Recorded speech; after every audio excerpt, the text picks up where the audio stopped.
36 दिन से ये धरनी पर बैठे हुए हैं। क्या इनकी आवाज़ हमारे सरकार के कानों तक पहुंचेगी? क्या इनको इंसाफ मिलेगा? 47 ಸ್ವಾತಂತ್ರ್ಯ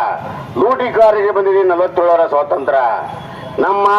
ತೆರಿಗೆಯನ್ನು ಲೂಟಿ ಮಾಡುತ್ತಿರುವ ಭ್ರಷ್ಟರಿಗೆ ಬಂದಿದೆ 47 ಸ್ವಾತಂತ್ರ್ಯ ಯಾರಿಗೆ ಬತ್ತು ಎಲ್ಲಿಗೆ ಬತ್ತು 47 ಸ್ವಾತಂತ್ರ್ಯ ಯಾಕಂದ್ರೆ ಭ್ರಷ್ಟಾಚಾರ ತುಂಬಿ ಹೋಗ್ಬಿಟ್ಟದ 78 ವರ್ಷ ಆಯ್ತು ಸ್ವಾತಂತ್ರ್ಯ ಸಿಕ್ಕು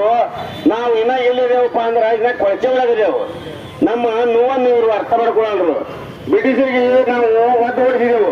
ಆದ್ರೆ ಈ ಬ್ರಿಟಿಷರಿಗೆ ಕೆಟ್ಟ ಪ್ರವೃತ್ತಿಯನ್ನ ಈ ನಮ್ಮ ರಾಜಕಾರಣಿಗಳು ತಗೊಂಡಾರೆ ಯಾಕೋ ಏನು ಗೊತ್ತಿಲ್ಲ ಯಾಕಂದ್ರೆ ನಮಗೆ ನ್ಯಾಯ ಕೊಡಿಸ್ಕೊಡ್ತಾರ ಅಂತ ಅವ್ರು ಮುಂದೆ ಬಿಟ್ಟೆವು ಅವ್ರ ಮೇಲೆ ಲೂಟಿ ಮಾಡಕ್ ಹೊಂದ್ಬಿಟ್ಟಾರ ಹಿಂಗಾಗಿ ನಾವು ನ್ಯಾಯ ಸಿಗ್ತಾ ಇಲ್ಲ ಅದಕ್ಕೆ ಮತ್ತೊಮ್ಮೆ ನಾವು ಸ್ವಾತಂತ್ರ್ಯಕ್ಕಾಗಿ ಹೋರಾಟ ಮಾಡಬೇಕಾಗ್ಯದ ಕೆಳವರ್ಗದ ಜನ ದಲಿತರು ಹಿಂದುಳಿದವರು ಅಲ್ಪಸಂಖ್ಯಾತರು ಎಲ್ಲರೂ ಹೋರಾಟ ಮಾಡಿದಾಗ ಮಾತ್ರ ನಮಗೆ ಸ್ವಾತಂತ್ರ್ಯ ಸಿಗಬಹುದಿರ್ತದೆ ಯಾಕಂದ್ರೆ ಡಾಕ್ಟರ್ ಬಾಬಾ ಸಾಹೇಬ್ ಅಂಬೇಡ್ಕರ್ ಅವರು ಹೇಳಿದ್ರ ಬರೀ ನಾವು ಸುಮ್ಕೂತ್ರೆ ಆಗುದಿಲ್ಲ ನಮ್ಮ ಹಕ್ಕಿಗಾಗಿ ನಾವು ಹೋರಾಟ ಮಾಡಬೇಕು ಹಕ್ಕವನ್ನು ನಾವು ಕೇಳಬೇಕು ಇಲ್ಲಾಂದ್ರೆ ಅವ್ರನ್ನ ಕಿತ್ತುಕೊಳ್ಳುವಂತ ತಾಕತ್ ನಮ್ಮ ಇಲ್ಲ ತಿಳ್ಕೊತಾರೆ ಅದಕ್ಕೆ ದಯವಿಟ್ಟು ಎಲ್ಲ ನಾಗರಿಕರು ಇವತ್ತ ನಮ್ಮ ಹೋರಾಟ ನಮ್ಮ ಹಕ್ಕವನ್ನು ನಾವು ಕೇಳಕ್ಕೆ ತಯಾರಾಗೋಣ ಯಾಕಂದ್ರೆ ಬರೀ ಭ್ರಷ್ಟಾಚಾರ ಮಾಡಕ್ಕೆ ಅವಕಾಶ ಕೊಡಬೇಡ್ರಿ ನಾವೆಲ್ಲ ಟ್ಯಾಕ್ಸ್ ಕಟ್ತಿದ್ದೇವೆ ನಮ್ಮ ತೆರಿಗೆಯನ್ನು ಲೂಟಿ ಮಾಡ್ತಿದ್ದಾರೆ ಒಬ್ಬ ಶಾಸಕರು ಸಾವಿರಾರು ಕೋಟಿ ಲೆಕ್ಕ ಲೂಟಿ ಮಾಡ್ತಿದ್ದಾರೆ